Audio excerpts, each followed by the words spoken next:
अध्याय 336 खेल में प्रवेश करना। बेशक मैं खड़ा नहीं रहूंगा और कुछ नहीं करूंगा। मेइशू ने उसकी बांह का सहारा लिया, उसे कुर्सी पर सुरक्षित रूप से बैठाया और शांति से पूछा, मैंने पहले ही आपकी और झोउनान की स्थिति पर गौर कर लिया है। झोउनान का अपराध बहुत गंभीर नहीं है, वह कुछ दिनों में रिहा हो जाएगा। हालांकि आपकी समस्या महत्वपूर्ण है। आप पर हत्या के प्रयास का संदेह है और सजा हल्की नहीं हो सकती है। मैं किसी को मारना नहीं चाहता था, मेरा विश्वास करो बच्चे। बूढ़ी वांग उत्सुकता से आगे की ओर झुक गई, उसका लगभग आधा शरीर मेज पर था, उसकी उंगलियां मेइशू की कलाई को कसकर पकड़ रही थीं। मेइशू ने एक एक करके अपनी उंगलियां खोली और अपना हाथ बाहर निकाला। फिर उसकी बढ़ती हुई तीव्र दृष्टि के तहत उसने जारी रखा, मुझे पता है कि आपका इरादा किसी को मारने का नहीं था, लेकिन अगर समय पर इलाज नहीं किया गया तो 1 दर्जन नींद की गोलियां लेना घातक हो सकता है। बूढ़ा वांग अब पूरी तरह से घबरा गया था। उस समय वह केवल इस बात से चिंतित थी कि प्रक्रिया के दौरान लिन्हे जाग सकता है और विरोध कर सकता है, जिससे उसकी योजना बाधित हो सकती है। वह बस यही चाहती थी कि लिन्हे थोड़ा और गहरी नींद सोए। उसका सीधे तौर पर उसे मारने का कोई इरादा नहीं था। मैंने वास्तव में नहीं किया। अज्ञानता कोई अपराध नहीं है। वे मुझे इस तरह मौत की सजा नहीं दे सकते। चिंता मत करो, जब तक मैं यहाँ हूँ और आपके पक्ष में सबूत ढूंढ सकता हूँ, वे आपको आसानी से दोषी नहीं ठहराएंगे। मेइशू ने मनगढ़ंत आत्मविश्वास से उसे आश्वस्त किया। बूढ़ी वांग ने उसकी बातों पर विश्वास किया और आंसुओं के साथ अपना आभार व्यक्त करते हुए कहा, यदि आप मेरी मदद कर सकते हैं तो मैं ये सुनिश्चित करूंगी कि जब मेरा बेटा सफल हो जाए तो वह आपकी दयालुता को याद रखे। ठीक है, मैं भाई नान के मुझे अमीर बनाने का इंतजार करूंगी। मेइशू ने लापरवाही से उसकी बात दोहराई और साथ ही अपना बयान भी दिया जिसकी कोई गारंटी नहीं दे सकता। बूढ़े वांग की आंखें चमक उठी। अच्छा बच्चा, मैं इस संबंध में उसकी गारंटी ले सकता हूँ। यदि वह भविष्य में बड़ा बॉस बन जाता है तो वह तुम्हारे साथ दुर्व्यवहार नहीं करेगा। आप मेरे अनुकूल साक्ष्य ढूंढने में मेरी सहायता कब करेंगे? लिन्हे, वह दुष्ट शायद मुझे आसानी से छोड़ने को तैयार नहीं होगा। इससे क्या फर्क पड़ता है कि वह तुम्हें जाने देती है या नहीं? क्या वह अब भी मेरे परिवार के लिए कुछ कर सकती है? मेइशू ने उसे विश्वास दिलाने के लिए सीधे तौर पर अपने परिवार के प्रभाव का उल्लेख किया। उसके चेहरे पर आशा भरते हुए ओल्ड वांग ने कहा, फिर 11 अपनी अच्छी खबर के लिए यहाँ प्रतीक्षा करें। बेहतर होगा कि आप इसे जल्दी से करें। ये जगह बहुत असुविधाजनक है। जितनी जल्दी मैं बाहर निकलूंगा उतनी ही जल्दी मैं अपने बेटे से कह सकती हूँ कि वह आपकी महान दयालुता को न भूले। ठीक है, तो मैं पहले निकलूंगा। मेइशू ने खड़े होने का नाटक किया।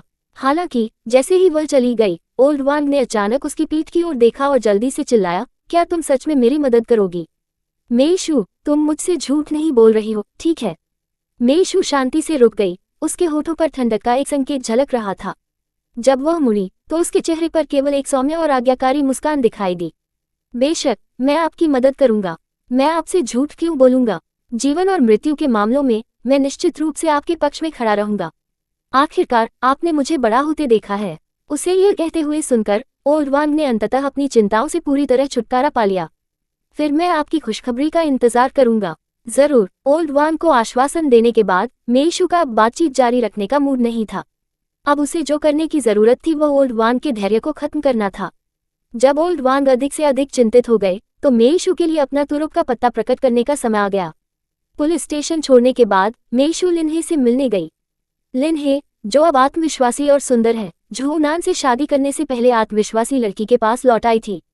उन दोनों के पास आज करने के लिए कुछ नहीं था, इसलिए लिन्हे ने मेइशू को नृत्य सिखाने का सुझाव देने की पहल की।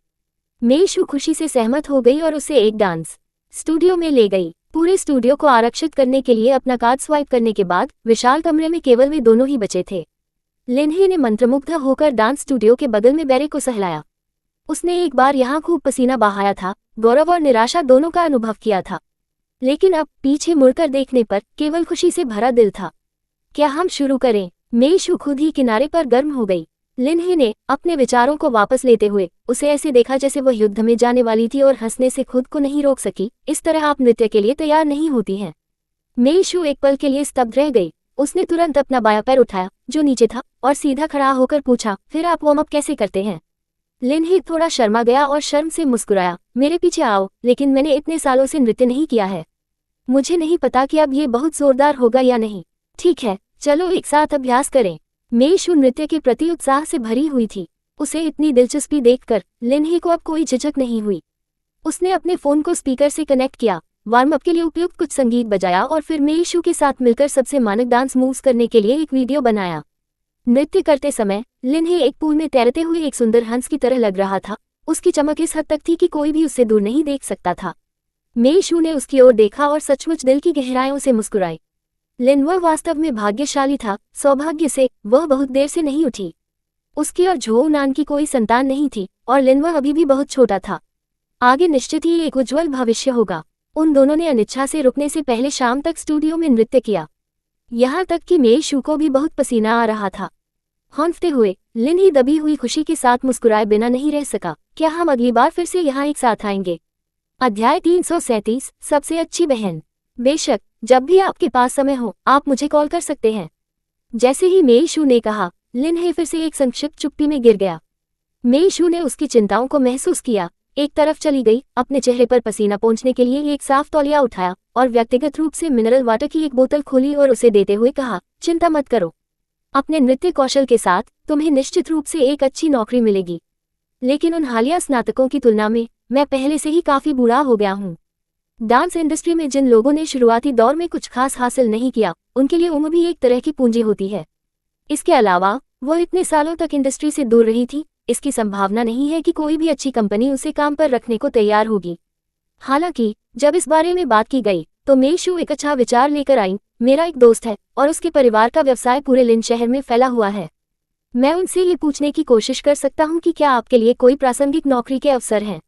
वास्तव में अगर मुझे कोई ऐसी नौकरी मिल जाए जिससे मैं अपनी जीविका चला सकूं, तो मैं कड़ी मेहनत से नहीं डरता।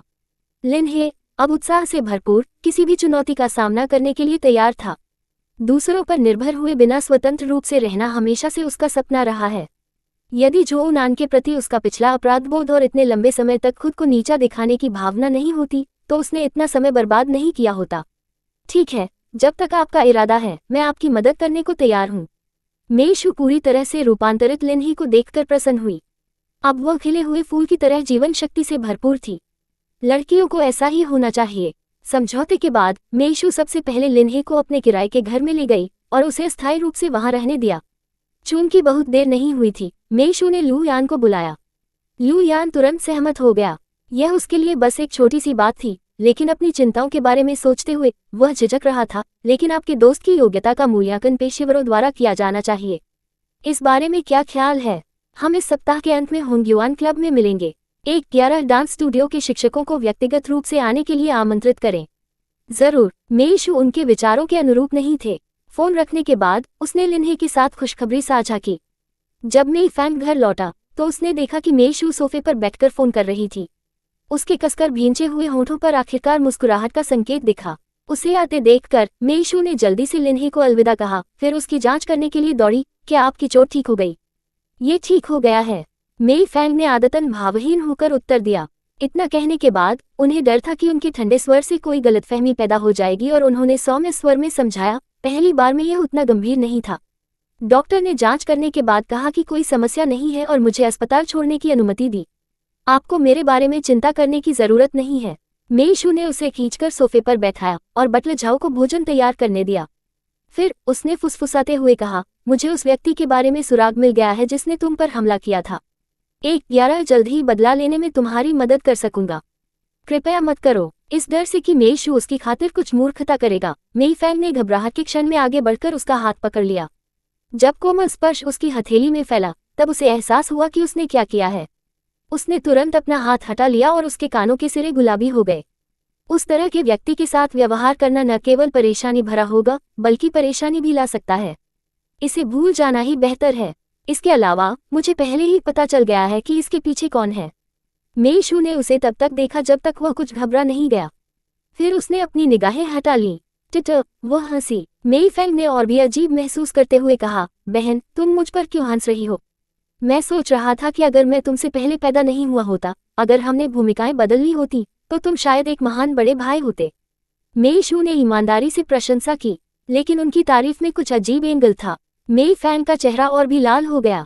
बहन, मजाक मत करो, मैं आपके साथ मजाक नहीं कर रहा हूँ। मेई शू ने उसे लगातार चिढ़ाना जारी रखा। ठीक इसी समय बटलर झाओ उन्हें सूचित करने आए कि रात का खाना तैयार है। मेई शू ने अपनी मुस्कान दूर रखी, खड़ी हुई और भोजन कक्ष की ओर चल दी। कौन जानता था कि आधे रास्ते में ही मेई फैंग, जिसे चिढ़ाकर चुप करा दिया गया था, अचानक बोली, बहन तुम वास्तव में दुनिया की सबसे अच्छी बहन हो। इतना कहकर उसने अस्वाभाविक भाव से कहीं और देखा। मेई शू गंभीरता से जवाब देने ही वाला था और इस समय मेई जिंग, जो अभी रात के खाने के लिए नीचे आई थी, ने सफलतापूर्वक इस वाक्य को सुन लिया। वह तेजी से मेई फैंग के पास पहुंचा, उसे कसकर गले लगाया और उसे चिढ़ाया, भाई, मैंने कभी नहीं सोचा था कि तुम ऐसा कुछ कहोगे। मुझे उम्मीद नहीं थी कि बहन इतनी अद्भुत होगी। वह इतने कम समय में आप पर विजय पाने में सफल रही। बकवास मत करो। मेई फैंग ने बड़ी गरिमा से उसकी ओर देखा, लेकिन मेई जिंग उससे बिल्कुल भी नहीं डरती थी। एक चंचल बंदर की तरह वह जल्दी से मेई शू की तरफ कूद गया, मेई फैंग पर चेहरा बनाया और कहा, भाई, तुम्हारे पास भी आज है। भविष्य में यदि तुम मुझे फिर से धमकाओगे तो मैं इससे मेरे लिए तुम्हें पीटने के लिए कहूंगा। बहन के मुक्कों से दुख होता है, क्या तुम्हें पता भी है कि मेरे मुक्कों से दर्द होता है। मेई शू ने बस उसके कान उठाए और उसे खाने की मेज पर बैठने के लिए खींच लिया। अध्याय 338, स्कूल से छुट्टी। भाई बहन मेज के पास बैठे बातें कर रहे थे और हंस रहे थे, जिससे एक गर्मजोशी भरा माहौल बन गया। मेई यून कल एक व्यापारिक यात्रा पर गए थे और कुछ दिनों में वापस आएंगे। मेई शू ने दरवाजे की ओर देखा और मेई यान को वहां खड़ा देखा, चकित होकर। आमतौर पर वह सबसे अधिक शोर मचाता था, लेकिन आज वह आश्चर्यजनक रूप से शांत था। मेई शू को यह अजीब लगा। उसने उसे अपने पास आने के लिए हाथ हिलाया और उसे अपनी बाईं ओर बैठाकर धैर्यपूर्वक पूछा, यान, तुम्हारे दिमाग में क्या है? तुम दुखी क्यों दिख रहे हो? मेई यान के चेहरे पर जुड़े की तरह झुर्रियां पड़ गई थी, जिससे वह संकट में अपने हाथ से बच रही थी। मेई शू को उत्सुकता महसूस हुई और उसने अपनी नज़र मेई फैंग की ओर घुमाई, जो पहले से ही खाना खा रही थी। यान में क्या खराबी है? सबसे तेज प्रतिक्रिया देने वाली मेई जिंग ने कहा। ओह, उसने इस परीक्षा में अच्छा प्रदर्शन नहीं किया और वह इस बात से परेशान है। ओह, मेई शू और भी अधिक मुस्कुराए। यान, यदि आप परीक्षा से संतुष्ट नहीं हैं, तो आप अगली बार कड़ी मेहनत करना जारी रख सकते हैं। हमारा समझौता अंतिम परीक्षा के लिए था, इसलिए यदि आपने इस बार अच्छा प्रदर्शन नहीं किया तो कोई बात नहीं। ये शर्त के कारण नहीं है। मेई यान ने असंतुष्ट होकर अपने गाल फुलाए। इस परीक्षा में प्रश्न इतने कठिन थे, मुझे उनमें से कई समझ में नहीं आए, लेकिन कक्षा में जो अच्छे छात्र आमतौर पर अच्छा करते हैं, उन्होंने कहा कि प्रश्न आसान थे। क्या मेरे और उनके बीच का अंतर वास्तव में इतना बड़ा है? मैं कड़ी मेहनत कर रहा हूँ। मैं हर दिन अपना होमवर्क लगन से करता हूँ। ठीक है, बहन जानती है कि यान मेहनती रही है। उसकी शिकायतें सुनने के बाद मेई शू ने उसकी अभिव्यक्ति को देखा, आंसुओं की कगार पर थी और तुरंत नर्म हो गई। उसने अपने भाई को गले लगाया और उसे सांत्वना दी, लेकिन अन्य बच्चे भी कड़ी मेहनत कर रहे हैं। यान ने पहले ही प्रभावशाली प्रगति की है और अगली बार तुम और भी बेहतर करोगे। मेई यान जानती थी कि उसने जो कहा उसका मतलब है। उन्होंने थोड़े समय के लिए ही कड़ी मेहनत की थी, जबकि अन्य लोग पहली कक्षा से ही लगन से पढ़ाई कर रहे थे।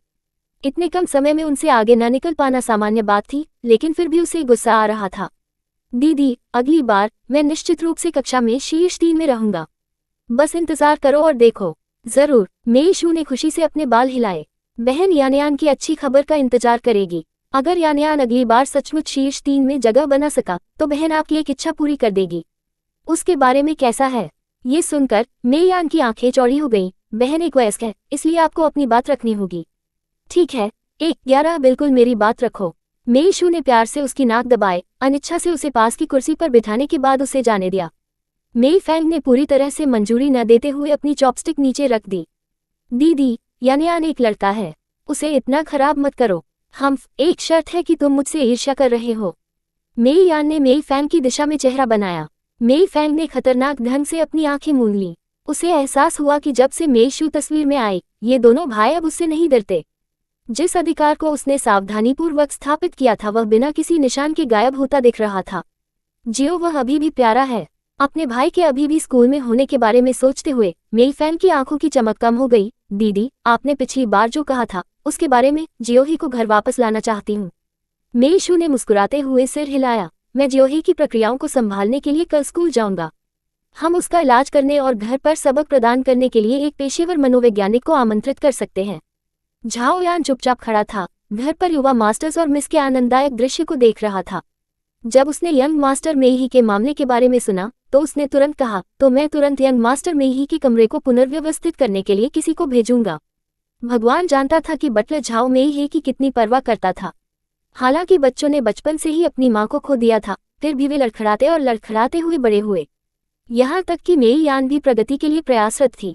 सब कुछ सकारात्मक दिशा में विकसित हो रहा था। मेईही को छोड़कर, जो हमेशा अपनी जगह पर रहता था, अपनी मां को खोने की छाया से उबरने में असमर्थ था। मेई शू के अलावा झाओ यान को जिस व्यक्ति की सबसे अधिक परवाह थी वह मेईही था। जब उसने सुना कि वे मेई को वापस घर लाने जा रहे हैं तो वह तुरंत खुश हो गया, लगभग उछल पड़ा। अगले दिन मेई शू और मेई फैंग व्यक्तिगत रूप से अपने भाई को लेने के लिए निकले। मेई जिंग और मेई यान ने शुरू में उनके साथ जाने के लिए आग्रह किया, लेकिन मेई शू को चिंता थी कि बहुत से लोग मेई को परेशान कर देंगे। उन्होंने उन्हें घर पर ही रहने की हिदायत दी और घर की दोबारा सावधानीपूर्वक जांच करने पर जोर दिया, विशेष रूप से खुले में रखे गए चाकू और कैंची, ये सुनिश्चित करते हुए कि ऐसा कुछ भी नहीं है जो जियोहे को नुकसान पहुंचा सके। स्कूल में मेई शू सीधे प्रिंसिपल के कार्यालय में चली गई। मेई परिवार द्वारा भुगतान की गई ट्यूशन फीस अभी भी आधे साल से अधिक के लायक थी और प्रिंसिपल को उम्मीद नहीं थी कि मेई के लिए निकासी प्रक्रियाओं को संभालने के लिए मेई शू अचानक आएंगे। उसे थोड़ा अजीब लगा, क्या आपके परिवार के वयस्कों को इसके बारे में पता है? मेई शू ने सिर हिलाया, मेरे पिताजी सहमत हो गए हैं। यदि आपको विश्वास नहीं है तो आप पुष्टि करने के लिए कॉल कर सकते हैं। पिछली बार मेई शू को समय रहते पता चल गया कि मेई के साथ क्या हुआ था, इसलिए प्रिंसिपल ने उस पर भरोसा किया। उसे यह कहते हुए सुनकर उसका सत्यापन करने के लिए मेई यून को बुलाने का कोई इरादा नहीं था। हालांकि उन्होंने अभी भी मेई शू को याद दिलाया, ट्यूशन फीस वापस नहीं की जा सकती। अध्याय 339 बिन बुलाए मेहमान। मेई शू ने सिर हिलाया, ट्यूशन शुल्क वापस करने की कोई आवश्यकता नहीं है, बस हमें आज जियोहे को ले जाने दो। प्रिंसिपल के चेहरे पर मुस्कान आ गई, जरूर, एक बार जब आपने निर्णय ले लिया तो आप आगे बढ़ सकते हैं। मेई के लिए निकासी प्रक्रियाओं को संभालने में उन्हें अधिक समय नहीं लगा। स्कूल ने अच्छा सहयोग किया जिससे मेई शू को बच्चे को ले जाने की अनुमति मिल गई। एक बार कार में मेई अकेले एक कोने में दुबकी हुई थी, यहाँ तक कि जब मेई शू ने पास आने की कोशिश की तो भी वह डर से कांपने लगा। मेई के इतने लंबे समय तक समाज से अलग थलग रहने के बाद यह अपरिहार्य प्रतिक्रिया थी। उसकी परेशानी देखकर मेई शू उसे और पीड़ा देना बर्दाश्त नहीं कर सका। उसने बस उसे एक लॉलीपॉप दिया और फुसफुसाया, डरो मत, बहन तुम्हें घर ले जाएगी। मेई ने उसकी ओर शून्य भाव से देखा और अंततः घर शब्द पर प्रतिक्रिया हुई। उसकी आंखों में तेजी से आंसू भर आए। उसने सूंघा और उसकी आंखों में घबराहट की झलक दिखाई दी। उसने तुरंत अपना मुंह अपने हाथों से ढक लिया और सीट पर एक गेंद की तरह मुड़ गया, जिससे किसी भी आवाज को बाहर जाने से रोका जा सके। मेई शू ने धीरे से आह भरी, ये जानते हुए कि उसके भाई को बाहर बहुत कष्ट सहना पड़ा होगा। वह और भी धीरे से बोली, डरो मत, बहन तुम्हें दोष नहीं देगी। क्या तुम्हें घर की याद आती है, जियोहे? मेई उसने अभी भी अपना हाथ अपने मुंह पर रखा हुआ था, इस डर से कि कहीं उसका दम न घुट जाए। मेई शू धीरे से उसकी पीठ पर अपना हाथ रखकर धीरे से आगे बढ़ी। मेई ने भयभीत आंखों से उसके हाथ का पीछा किया। जब उसकी बर्फ जैसी ठंडी उंगलियों ने उसे छुआ तो मेई की आंखें एक पल के लिए चौड़ी हो गईं। ऐसा लग रहा था जैसे वह चीखना चाहता था, लेकिन उसका मुंह मजबूती से ढका हुआ था। वह केवल दबी दबी सिसकियां ही निकाल सका। जियोहे, जब तक बहन यहाँ है कोई तुम्हें धमका नहीं सकता। तुम जो चाहो आवाज निकाल सकते हो, डरो मत, अपना हाथ हटाओ, ठीक है? जैसे ही मेई शू बोली उसने धीरे से उसका हाथ नीचे खींच लिया। शुरू में मेई के शरीर ने विरोध किया, लेकिन शायद वह बहुत डरा हुआ था। उसकी उंगलियां जोर जोर से कांपने लगी और थोड़े संघर्ष के बाद उसने अचानक अपनी पकड़ ढीली कर दी। आखिरकार उसका मुंह आजाद हो गया। जैसे ही मेई शू ने जाने दिया, मेई वह चिल्लाने से खुद को नहीं रोक सकी। लेकिन शायद इसलिए कि मेई शू की नज़र बहुत कोमल थी, इस बार वह खुद को चोट पहुंचाने की हद तक डर नहीं रहा था। मेई शू ने उसके चेहरे को छुआ जिसे उसने खुद ही लाल कर दिया था। सहानुभूतिपूर्वक उसे प्रोत्साहित करते हुए कहा, ये सही है जियोहे, अगर अगली बार तुम्हें डर लगे तो बस बहन को बता देना। अपने आप को कष्ट मत दो, ठीक है? मेई उसने झिझकते हुए सिर हिलाया। उसकी आंखें उसकी उंगलियों का अनुसरण कर रही थीं और वे उसके हाथ को सहलाती रहीं। काफी देर बाद वह कर्कश और झिझकती आवाज में बोला, दीदी, बहन, मुझे डर लग रहा है। शायद इसलिए कि वह लंबे समय से नहीं बोला था, मेई वह रुक रुक कर बोला, कई बार रुका। हर बार बोलना जारी रखने से पहले वह घबराकर लार निगल लेता था। लेकिन मेई शू ने धैर्यपूर्वक सुना, अपने भाई के धीरे धीरे बहादुर बनने का इंतजार करते हुए उसे उस साहस को बर्बाद नहीं करने दिया जो उसने अंततः इकट्ठा किया था। अपनी बात खत्म करने के बाद मेई शू ने एक बार फिर उसे अथक सांत्वना देते हुए कहा, जियोहे, तुम महान हो, डरो मत, बहन निश्चित रूप से तुम्हारी रक्षा करेगी। घर में सब तुम्हें बहुत पसंद करते हैं। अगर तुम्हें कुछ चाहिए तो बस अपने भाई बहन को बता देना, ठीक है? मेई उसने अस्थायी रूप से सिर हिलाया। ये देखकर कि मेई शू ने उसे दोष देने का कोई इरादा नहीं दिखाया, उसकी आंखों में धीरे धीरे मुस्कान आ गई। लेकिन इससे पहले कि यह मुस्कान उसकी आंखों की रोशनी में बदल पाती, अचानक बदलाव आ गया। एक चांदी सफेद कार ने अचानक मेई परिवार की कार का रास्ता रोक दिया। ड्राइवर ने तुरंत प्रतिक्रिया करते हुए तुरंत ब्रेक लगा दिए। कार का पिछला भाग जड़ता द्वारा संचालित था। कुछ दूरी तक दाहिनी ओर फिसलता हुआ अंत में दूसरी कार के पास जाकर रुका। मुझे बहुत डरा दिया। यंग मास्टर, मिस, क्या आप दोनों ठीक हैं? ड्राइवर ने गाड़ी रोकते ही उन तीनों का हालचाल पूछा। जैसे ही मेई वह थोड़ा साहसी हो गया था, वह फिर से डर गया, छिप गया और अपना सिर ढक लिया। मेई शू ने उसके सिर को धीरे से थपथपाते हुए उसे सांत्वना दी। उसने भौहें सिकोड़ ली और सामने वाली यात्री सीट पर बैठी मेई फैंग की ओर देखा। क्या हो रहा है? वह कार किसकी है? उसे विश्वास नहीं हो रहा था कि यह सिर्फ एक दुर्घटना थी। मेई फैंग ने ध्यान से परिचित लाइसेंस प्लेट नंबर की पहचान की और उसकी आंखें अचानक चौड़ी हो गईं। यह आंटी फैंग वेई की कार है। मेई शू ने ये याद करते हुए अपनी आंखें मूंद ली कि यह व्यक्ति कौन था। ऐसा लग रहा था कि आखिरी पियानो प्रतियोगिता के बाद फैंग वेई उससे नफरत करने लगी थी। वह इतने समय तक गायब रही लेकिन फिर से बाहर आकर उसके लिए मुसीबत खड़ी करना नहीं भूली। मेई फैंग ने अपनी सीट बेल्ट खोली और कार से बाहर निकल गए। बहन, तुम जियो हे के साथ कार में रहो। 1-11 आगे जाओ और पता लगाओ कि क्या हो रहा है। कोई जरूरत नहीं, आप जियो हे का ख्याल रखें।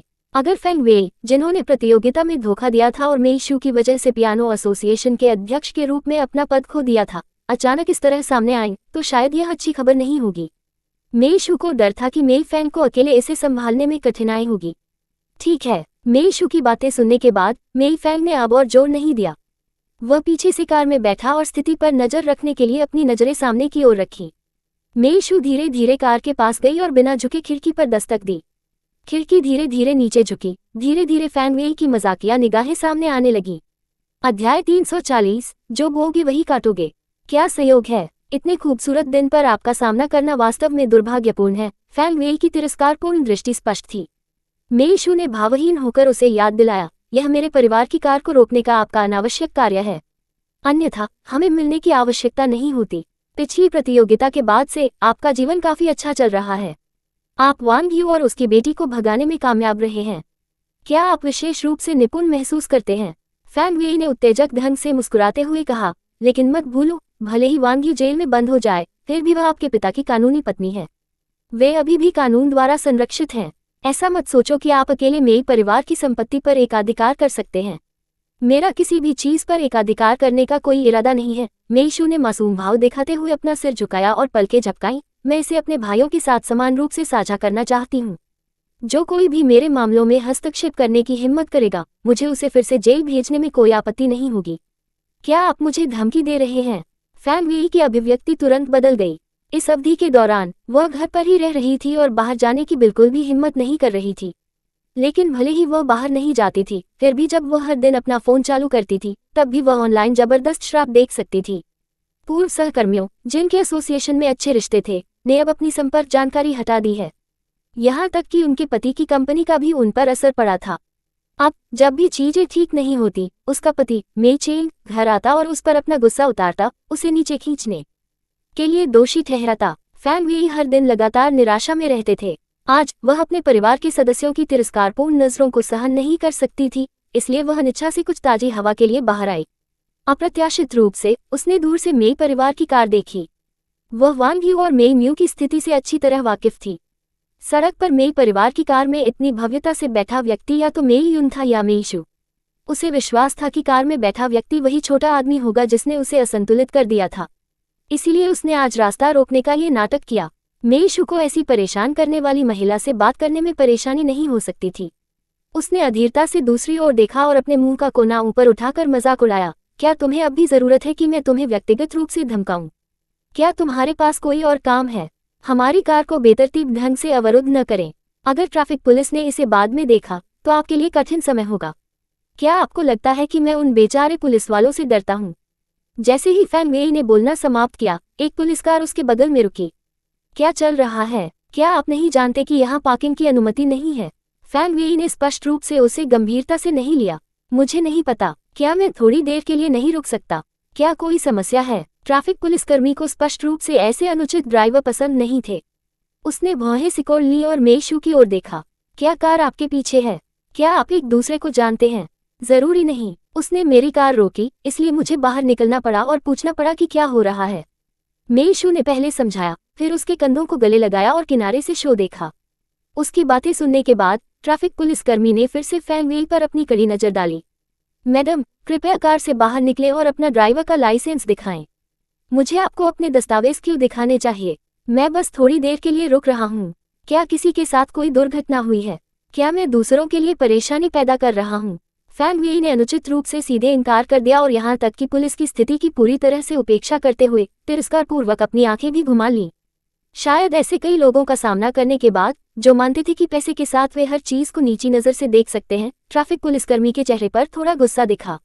मैडम, मैं इसे आखिरी बार कहूंगा, कृपया कार से बाहर निकलें और अपने दस्तावेज दिखाएं। उसके आग्रह से फैंग वेई कुछ घबरा गए। उसने बगल में नजर डाली और मेई शू को पाया, जो शो का आनंद लेने की मुद्रा में दृश्य देख रही थी। हालांकि वह झुकना चाहती थी, लेकिन अब वह पीछे नहीं हट सकती थी और केवल अधिक अहंकारी रवैया ही बनाए रख सकती थी। मैं इसे आपको क्यों दूं? क्या आप जानते हैं 1 बजे कौन एकलिन सिटी के पियानो एसोसिएशन के अध्यक्ष हुआ करते थे? मैं अभी भी श्रीमती मेई हूँ। क्या तुमने मुझे उकसाने की हिम्मत की? क्या तुम्हें विश्वास है कि मैं केवल एक फोन कॉल से तुम्हारी पुलिस की वर्दी उतरवा सकता हूँ? पुलिस के लिए उसकी धमकी जोरदार थी। इस तथ्य के साथ कि उसके द्वारा सड़क अवरुद्ध कर दी गई थी, इससे तुरंत पीछे के ड्राइवरों में असंतोष पैदा हो गया। अरे, आप जा रहे हैं या नहीं? हम जल्दी में हैं। हम आपकी वजह से यहाँ फंसे हुए हैं। सड़क पर कार के हॉर्न और अपशब्दों की आवाजें गूंज रही थी। फैंग वेई का चेहरा नीला और सफेद हो गया। ठीक है, मैं गाड़ी चला रहा हूँ। उसके चेहरे पर अधीरता के अलावा शर्मिंदगी और गुस्सा भी था, लेकिन इस समय वह अपनी इच्छानुसार नहीं जा सकती थी। ट्रैफिक पुलिसकर्मी सीधे कार में पहुंचा और कार की चाबी निकाल ली। फैंग वेई डर के मारे चिल्लाया। कार का दरवाजा खोलते हुए वह उस पर चिल्लाए, सिर्फ इसलिए कि तुम एक पुलिसकर्मी हो, तुम मेरी कार की चाबियां छीन सकते हो। मैं आपको हिंसक कानून प्रवर्तन के लिए रिपोर्ट करूंगा। मैडम, कृपया समय बर्बाद न करें। जितनी जल्दी हो सके मुझे अपना ड्राइविंग लाइसेंस और पहचान पत्र दिखाओ। पुलिस अधिकारी ने फिर अटल स्वर में आदेश दिया। फैंग वेई के चेहरे पर घबराहट की रेखाएं झलक गईं। उसने अपना फोन निकाला और कॉल करने ही वाली थी। एक क्षण रुके, मैं अभी अपने पति से संपर्क करूंगी और उन्हें आपके नेता से बात करने के लिए कहूंगी। आपका पुलिस नंबर क्या है? मैं आज आपके खिलाफ शिकायत दर्ज करूंगी। अगर आप मेरे खिलाफ शिकायत दर्ज करना चाहते हैं तो भी आपको अपनी पहचान दिखानी होगी। मैडम, मुझे संदेह है कि आप बिना लाइसेंस की गाड़ी चला रही हैं। पुलिसकर्मी की अभिव्यक्ति और अधिक गंभीर हो गई और फैंग वेई के माथे से पसीने की बूंदें टपकने लगी। अध्याय 341 अप्रत्याशित आश्चर्य। यहाँ तक कि मेई शू भी अब देख सकता था कि कुछ गड़बड़ है। अगर फैंग वेई ने अपनी शान की खातिर मेई शू के सामने पुलिस के सामने झुकने से इनकार कर दिया तो इसे कुछ हद तक समझा जा सकता है। हालांकि अब जब स्थिति इस हद तक बढ़ गई है और उसने अपनी पहचान सौंपने से इनकार कर दिया है, तो ये स्पष्ट रूप से एक समस्या का संकेत देता है। मेई शू ने नहीं सोचा था कि फैंग वेई बिना लाइसेंस के गाड़ी चलाने की हिम्मत करेंगे, लेकिन इसके पीछे कोई छिपा हुआ एजेंडा होना चाहिए। इस तरह सोचते हुए मेई शू चिंतित भाव में बदल गई और कठिन नजर से समझाते हुए कहा, ऐसे समय में पुलिस का सामना करना जारी न रखें। हमारे पीछे बहुत सारी कारें हैं और घर पर भी जरूरी काम है। कृपया जल्दी से अपनी पहचान दिखाएं। फैंग वेई ने मेई शू को तीखी नजर से देखा और ठंडे स्वर में कहा, इसमें आपका कोई योगदान नहीं है। मैडम, युवती सही थी। कृपया जल्दी से अपनी पहचान दिखाएं, अन्यथा मैं आपकी कार को अस्थायी रूप से किसी से खींचवा लूंगा। कृपया जांच में सहायता के लिए मेरे साथ पुलिस स्टेशन आएं। पुलिसकर्मी को अब पूरा संदेह था कि उसके साथ कुछ गड़बड़ है और फैंग वेई के लिए अपने प्रभाव का उपयोग करके आसानी से बच निकलना संभव नहीं था। इस समय वह बेहद घबराई हुई थी और अपने पति को कॉल करने के लिए अपने फोन की ओर व्याकुलता से हाथ बढ़ा रही थी। तुरंत प्रतिक्रिया देने के लिए मेई शू ने उसका फोन छीन लिया और न्याय की भावना के साथ मनाना जारी रखा, बेहतर होगा कि आप जल्दी से अपना ड्राइवर का लाइसेंस दिखाएं। यह कोई शर्मनाक बात नहीं है। शायद आप इसे लाना भूल गए। यदि हाँ, तो बस अपना आईडी नंबर प्रदान करें, पुलिस इसकी जांच कर सकती है। इतना कहने के बाद पुलिसकर्मी ने अपना फोन निकाला। कृपया अपना आईडी नंबर बताएं मैडम। मुझे याद नहीं है। फैंग वेई एक पल के लिए झिझके और फिर आत्मविश्वास से जवाब दिया। अब पुलिस वाले का धैर्य पूरी तरह टूट गया। उसने अपना फोन दूर रख दिया, फिर निर्णायक रूप से और सफाई से फैंग वेई के हाथ पकड़ लिए और कहा, मुझे क्षमा करें मैडम, लेकिन आपको जांच में सहायता के लिए मेरे साथ पुलिस स्टेशन आना होगा। अरे, मुझे मत छुओ। क्या तुम्हें पता है मेरा पति कौन है? मैं तुम्हें बता दूं, मैं तुम पर मुकदमा करूंगा और तुम्हें आसानी से नहीं छोड़ूंगा। तुम्हें इसका पछतावा होगा। फैंग वेई ने पुलिसकर्मी की पकड़ से छूटने की कोशिश करते हुए हिंसक विरोध करना शुरू कर दिया, लेकिन स्पष्ट रूप से पुलिस के सामने उसका कोई मुकाबला नहीं था। अपनी हताशा में उसने पुलिसकर्मी के चेहरे को खरोंचने के लिए अपने लंबे नाखूनों का भी इस्तेमाल किया। क्या आप किसी पुलिस अधिकारी पर हमला करने का साहस कर रहे हैं? पुलिसकर्मी सख्त हो गया और उसने सीधे उसे कार में धकेल दिया और गुस्से में दरवाजा बंद कर दिया। फिर उन्होंने वॉकी टॉकी में कहा, हुयान रोड पर एक महिला ने गिरफ्तारी का विरोध किया। मुझे संदेह है कि वह बिना लाइसेंस की गाड़ी चला रही है। मैं उसे अभी पुलिस स्टेशन ला रहा हूँ। दर्शकों ने पहले ही सब कुछ रिकॉर्ड कर लिया था और कुछ लोगों ने सीधे वीडियो ऑनलाइन अपलोड कर दिया। जैसे ही मेई शू कार में वापस आए, मेई फैंग मुस्कुराए और उसे फोन दिखाया। ये लोग बहुत तेजी से काम करते हैं। मुझे वीडियो अपलोड करने का मौका नहीं मिला और उन्होंने मुझे इसमें हरा दिया। इस झमेले में मत पड़ो, पहले मुझे वीडियो देखने दो। मेई शू ने फोन लिया और वीडियो के एंगल के आधार पर पुष्टि की कि यह काली कार थी जिसे उन्होंने रोका था। लेकिन लाइसेंस प्लेट इतनी परिचित क्यों लग रही थी? संदेहवश मेई शू कार की खिड़की से बाहर झुकी और तुरंत उस कार की परिचित लाइसेंस प्लेट देखी। बहन, तुम्हें क्या हो गया है? मेई फैंग ने झिझकते हुए पूछा। चिंतित दिख रहे थे और उन्होंने पीछे की ओर भी देखा। मेई शू वास्तविकता में वापस आ गई, खुद को शांत होने के लिए मजबूर किया और कहा, ये कुछ भी नहीं है, मुझसे गलती हुई होगी। मेई फैंग ने राहत की सांस ली। बहन, क्या आपने देखा कि लोग टिप्पणियों में क्या कह रहे हैं? कुछ ने वास्तव में फैंग वेई की पहचान को सीधे पहचान लिया है। मेई शू ने टिप्पणी अनुभाग खोला और स्क्रॉल किया। दरअसल तेज नजर वाले कुछ लोगों ने फैंग वेई को सिटी पियानो एसोसिएशन के पूर्व अध्यक्ष के रूप में पहचान लिया था, जिन्हें एक प्रतियोगिता में जज के रूप में धोखाधड़ी करने के आरोप में मौके पर ही निष्कासित कर दिया गया था। कुछ समय के लिए फैंग वेई को ऑनलाइन आलोचना की एक और लहर का सामना करना पड़ा। थोड़ी देर तक पढ़ने के बाद मेई शू को यह मनोरंजक लगा और उसने मेई फैंग को फोन वापस देते हुए कहा, मुझे आज ऐसी मजेदार घटना का सामना करने की उम्मीद नहीं थी। फैंग वेई ने शायद कभी सपने में भी नहीं सोचा होगा कि एक दिन उसे पुलिस द्वारा गिरफ्तार कर लिया जाएगा। लेकिन उसके ड्राइवर का लाइसेंस दिखाने से इनकार करने के पीछे क्या कारण है? मेई फैंग ने झिझकते हुए अपना सिर हिलाया। मैं इस बारे में नहीं जानता। मेरा उनसे कोई संपर्क नहीं है और वांग यू के साथ फैंग वेई का रिश्ता घनिष्ठ है। मेई शू ने बिना कोई टिप्पणी किए भौहें उठाई। इसे भूल जाओ, चलो उसके मामलों से परेशान न हो। आइए पहले जियो हे को घर ले जाएं। जब लोगों का समूह मेई परिवार के पास वापस चला गया तो मेई यान और मेई जिंग गेट के बाहर बेसब्री से इंतजार कर रहे थे। मेई ने पहले तो कार से बाहर निकलने से इनकार कर दिया। मेई शू केवल उसे धीरे से मना सकती थी। जियो हे, ये तुम्हारा घर है। क्या तुम्हें याद नहीं है? क्या तुम्हें सचमुच बिल्कुल भी याद नहीं है? मेई उसने घबराहट से घर की ओर देखा और तुरंत कांप गया, जैसे कि उसे कट लग गया हो। उसने अचानक अपनी नजरें हटा लीं। मेई शू ने अचानक अपनी आंखें मूंद लीं। उसके मन में एक अनुमान आया। अस्थायी रूप से उसने पूछा, जियो हे, तुम्हें चोट पहुंचाने वाले बुरे लोगों को तुम्हारी बहन ने पहले ही भगा दिया है। घर में कोई भी तुम्हें धमकाएगा नहीं। क्या तुम्हें अपनी बहन पर भरोसा है? पूरी यात्रा के दौरान मेई शू और मेई फैंग उसे सांत्वना देने की पूरी कोशिश कर रहे थे और मेई ही को धीरे धीरे उन पर कुछ भरोसा हो गया। अब मेई शू की बातें सुनकर उसने घबराकर सिर हिलाया। अध्याय 342 घर लौटना। मेई की कार से बाहर निकलने के बाद मेई यान और मेई जिंग उत्सुकता से दौड़ पड़े। मेई वह इतना भयभीत हो गया कि वह मेई शू के पीछे सिकुड़ गया। मेई फैंग ने भौहें चढ़ा दी और सहज रूप से उन्हें डांटा, इतने उत्साहित मत हो, तुम मेई को डरा दोगे। पीछे खड़े रहो। मेई यान ने आज्ञाकारी ढंग से कहा। ओह, और अनिच्छा से छोटे कदम पीछे खींचे। मेई जिंग ने तिरस्कार पूर्वक उपहास किया, लेकिन आज्ञाकारी ढंग से किनारे पर चले गए। एक बार फिर मेई के आसपास केवल मेई शू ही बचा था। आखिरकार उसने राहत की सांस ली और मेई शू के कपड़ों पर पकड़ थोड़ी ढीली हो गई। उसके पकड़े हुए क्षेत्र में झुर्रियां दिखाई दी और मेई ने दोषी महसूस करते हुए कई बार उस पर नजर डाली। फिर उसने डरते डरते मेई शू के कपड़ों की आस्तीन पकड़ ली और फुसफुसाया, बहन, मुझे क्षमा करें, मैंने आपके कपड़े खराब कर दिए। मेई शू क्षण भर के लिए स्तब्ध रह गया, फिर उसके सिर को सहलाते हुए कहा, चिंता मत करो बहन, तुम्हें दोष नहीं देगी। चलो अंदर चलें और देखें। ठीक है। मेई हे, ये सुनकर कि वह उसे दोष नहीं दे रही थी और उसे मारने का कोई इरादा नहीं था, तुरंत एक मासूम मुस्कान दिखाई। धन्यवाद बहन। बटलर झाओ को पता था कि मेई वह आज से घर पर ही रहेगा, इसलिए पिछली रात उसने लोगों के लिए अपने कमरे को साफ सुथरा रखने की व्यवस्था की थी। हर सामान को लगभग वही रखा था जहां वह बीमार पड़ने से पहले था। इससे मेई हे की सुरक्षा काफी कम हो गई। वह कमरे में सावधानीपूर्वक व्यवस्थित की गई प्रत्येक चीज को लगभग मंत्रमुग्ध होकर देखता था। उसे याद आता था जब उसकी माँ उसके लिए चीजें व्यवस्थित करती थी।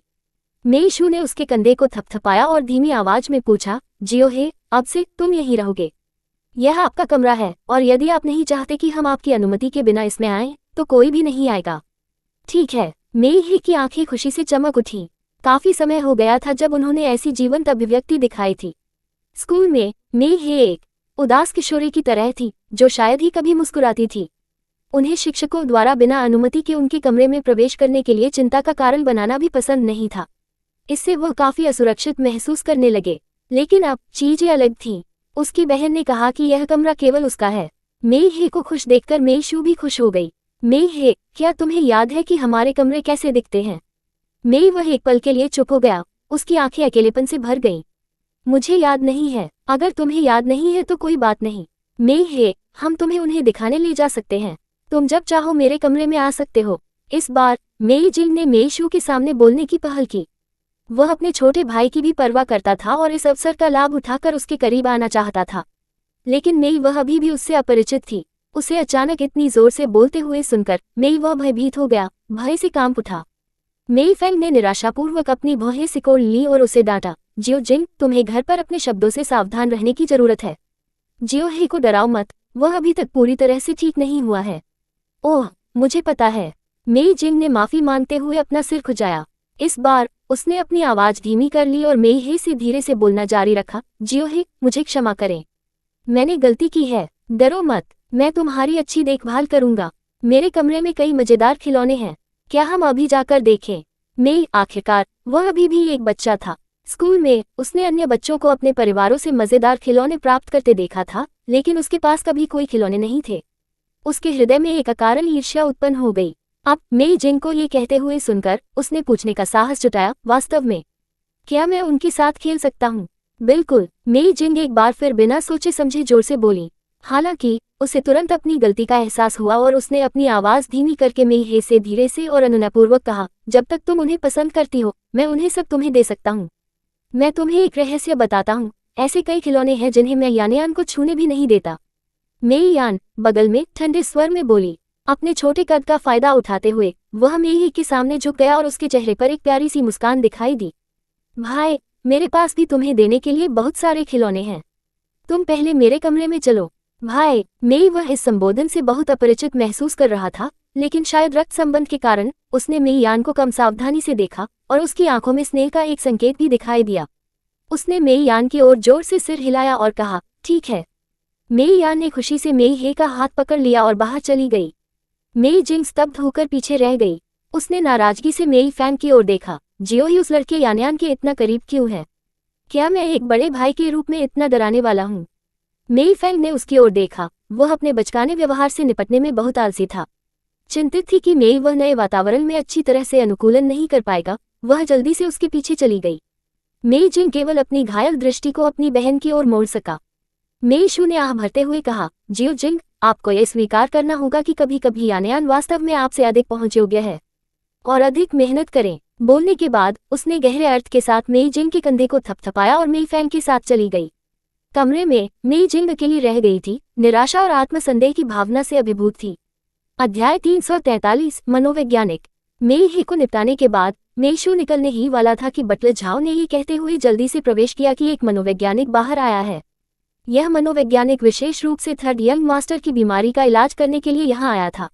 मेई शू ने असमंजस में मेई फैंग की ओर देखा, क्या आपने इस डॉक्टर को आमंत्रित किया है? मेई फैंग ने अपना सिर हिलाया। मैंने एक डॉक्टर को घर पर आमंत्रित करने की योजना बनाई थी, लेकिन समय बहुत ज्यादा था और मुझे अभी तक कोई उपयुक्त उम्मीदवार नहीं मिला। यदि उनके घर का कोई व्यक्ति मनोवैज्ञानिक को आमंत्रित नहीं करता, तो मेई ही की स्थिति के बारे में और कौन चिंतित होता? अपने मन में संदेह के साथ मेई शू ने झाओ से मनोवैज्ञानिक को लाने के लिए कहा। जो आदमी आया था उसकी उम्र लगभग 40 के आसपास थी। उसने एक अच्छा कट सूट पहना हुआ था और उसकी नाक पर सोने के फ्रेम वाला चश्मा लगा हुआ था। उसके हाथ में एक भारी भरकम बक्सा था जिसकी सामग्री अज्ञात थी। आप आराम से तशरीफ रखिए। मेई शू ने विपरीत सोफे की ओर इशारा किया। बैठने के बाद आदमी ने आदतन अपना चश्मा आगे बढ़ाया और अपना परिचय देते हुए मुस्कुराया। मिस मी, हेलो, मैं एक वरिष्ठ मनोवैज्ञानिक येन लियांग हूँ। मैंने पहले ही मास्टर सी से यंग मास्टर मेई हे की स्थिति के बारे में जान लिया है। निश्चिंत रहें, जब मैं विदेश में था तो मेरा मुख्य ध्यान अध्ययन के इसी क्षेत्र पर था। मुझे विश्वास है कि मैं थर्ड यंग मास्टर की मदद कर सकता हूँ। आपका मतलब मास्टर सी है? मेई फैंग ने मेई शू को अविश्वास से देखा। बहन, क्या मास्टर सी? उसने लू यान के चाचा का उल्लेख किया है। जब मेई फैंग और लू यान छोटे थे तो वे अच्छे दोस्त थे, लेकिन आई विले फैंग बाहर जाने को तैयार नहीं थे और शायद ही कभी लू परिवार के पास जाते थे, इसलिए वह लू यान के बहुत करीब नहीं थे। दूसरी ओर मेई शू हमेशा लू परिवार में जाती थी और जब वह छोटी थी तब से लू यान के साथ उसके अच्छे संबंध थे। ये सही है। मेई शू के बोलने का इंतजार किए बिना येन लियांग ने अपना बिजनेस कार्ड और कुछ संबंधित दस्तावेज सौंप दिए। ये व्यक्ति वास्तव में बहुत पेशेवर था, मनोविज्ञान के क्षेत्र में उच्च सम्मान प्राप्त कर रहा था। मेई हे की मनोवैज्ञानिक समस्याओं का इलाज करना वास्तव में उनके लिए एक अच्छा विकल्प था। लेकिन मेई शू ने थोड़ा मुस्कुराते हुए कहा, डॉक्टर येन, हमें आपके पेशेवर स्तर पर पूरा भरोसा है। कृपया हमें अपना शुल्क बताएं, और जब तक हम इसे वहन कर सकते हैं हम आपको बिना कुछ लिए काम नहीं करने देंगे। येन लियांग ने अपना चश्मा धकेला और मुस्कुराते हुए कहा, उपचार शुल्क के संबंध में मास्टर सी ने पहले ही व्यवस्था कर ली है। वह पूरी जिम्मेदारी लेंगे। उन्होंने कहा कि यह वह वादा है जिसे उन्हें मिस मेई से पूरा करना चाहिए। मेई शू क्षण भर के लिए स्तब्ध रह गई। जाहिर तौर पर वह पूरी तरह से भूल गई थी कि स्कूल में लूसी ने उससे क्या कहा था। उसे उम्मीद नहीं थी कि लूसी इसे याद रखेगी। उस समय वह मेई शू के साथ स्कूल में मेई हे से मिलने गया था और उसने मेई हे को सबसे अच्छा डॉक्टर ढूंढने में मदद करने का वादा किया था। उसे उम्मीद नहीं थी कि लूसी इसे इतनी गंभीरता से लेगी। मेई शू की झिझक को देखकर येन लियांग ने मुस्कुराते हुए कहा, पहले मुझे थर्ड यंग मास्टर को देखने की अनुमति कैसे रहेगी? मैं उसकी वर्तमान स्थिति के आधार पर एक मनोवैज्ञानिक मूल्यांकन करूंगा और फिर हम अगले कदम के साथ आगे बढ़ सकते हैं। यह आप पर निर्भर है, डाइन। मेई शू खड़े हुए और व्यक्तिगत रूप से येन लियांग को ऊपर ले गए। उसने एक विचारशील अभिव्यक्ति धारण की। येन लियांग ने कुछ देर तक उसे पीछे से देखा, फिर स्तब्ध मुस्कान के साथ अपना सिर हिलाया। उसने चुपके से अपना फोन निकाला और किसी ऐसे व्यक्ति को एक टेक्स्ट संदेश भेजा जो समाचार का बेसब्री से इंतजार कर रहा था। येन लियांग को जियांग हे द्वारा मेई के घर लाया गया था। हालांकि यह मास्टर सी का मेई शू से किया गया वादा मात्र था, जियांग वह इस अवसर को गंवाना बर्दाश्त नहीं कर सका और उसने लूसी के लिए अपना सर्वश्रेष्ठ प्रयास किया। येन लियांग की कार से बाहर निकलने से पहले जियांग हे ने उनसे एक व्यक्तिगत अनुरोध किया। उस समय कार पहले से ही मेई के घर के सामने खड़ी थी। जियांग उसने इंजन बंद कर दिया लेकिन बाहर निकलने की जल्दी नहीं की। इसके बजाय वो पीछे मुड़ा और पिछली सीट पर बैठे मनोविज्ञान के तथाकथित विशेषज्ञ की ओर गंभीरता से देखा। डॉक्टर येन, मुझे एक बात पूछनी है। आगे बढ़ो। शायद अपने पेशे के कारण येन लियांग हमेशा सौम्य स्वर में बात करते थे, जिससे लोग अनायास ही उन पर विश्वास करना चाहते थे। जियांग वो कोई अपवाद नहीं था। बिना किसी हिचकिचाहट के उन्होंने सीधे अपने विचार व्यक्त किए। मैं आपसे मिस मेई का निरीक्षण करने और ये देखने के लिए कहना चाहता हूँ कि वह वास्तव में मास्टर सी के बारे में क्या सोचती है। जब येन लियांग ने ये सुना तो वह असहाय होकर मुस्कुराए बिना नहीं रह सका। क्या मास्टर सी को मिस मेई पसंद है? जियांग, उन्होंने तुरंत अपना सिर हिलाया। नहीं, मुझे लगता है कि मास्टर सी को घर बसा लेना चाहिए और मिस मेई उनके साथ बहुत अनुकूल है। इसलिए मैं बस पूछ रहा हूँ, क्या ऐसा है? ऐसा लगता है कि आप मास्टर सी के निजी जीवन के बारे में विशेष रूप से चिंतित हैं। येन लियांग अपना चश्मा धकेलते हुए स्पष्ट रूप से मुस्कुराए। जियांग ही का चेहरा लाल हो गया और उसने घबराकर पूछा, दरअसल यह मामला डॉक्टर येन के लिए मुश्किल नहीं है। ये सिर्फ बात है कि डॉक्टर येन मदद करने को तैयार है या नहीं। येन लियांग थोड़ी देर तक चुप रहे और फिर जियांग हे की बढ़ती हुई तीव्र निगाहों के नीचे धीरे से सिर हिलाया। ये वास्तव में कोई मुश्किल काम नहीं है। मेरे संदेश की प्रतीक्षा करें। ठीक है, धन्यवाद डॉक्टर येन। इतना कहने के बाद जियांग वह तुरंत कार से बाहर निकला और येन लियांग के लिए दरवाजा खोला। इस समय वह सामने वाली यात्री सीट पर बैठे फोन पर नजर डालते हुए गाड़ी चला रहा था। अंततः टेक्स्ट संदेश की अधिसूचना ध्वनि सुनकर उसने तुरंत कार को सड़क के किनारे पार्क कर दिया और फोन उठाते ही तेजी से सांस लेने लगा। जब उसने स्क्रीन अनलॉक की तो उसने येन लियांग द्वारा भेजा गया टेक्स्ट संदेश देखा। सब कुछ वैसा ही है जैसा आपने उम्मीद की थी। संदेश पढ़कर जियांग वह दंग रह गया। उसने सोचा कि डॉक्टर येन उसे सीधा जवाब देगा, लेकिन उसे उम्मीद नहीं थी कि वह अनुमान लगाने का खेल खेलेगा। Subscribe for latest updates and more similar stories.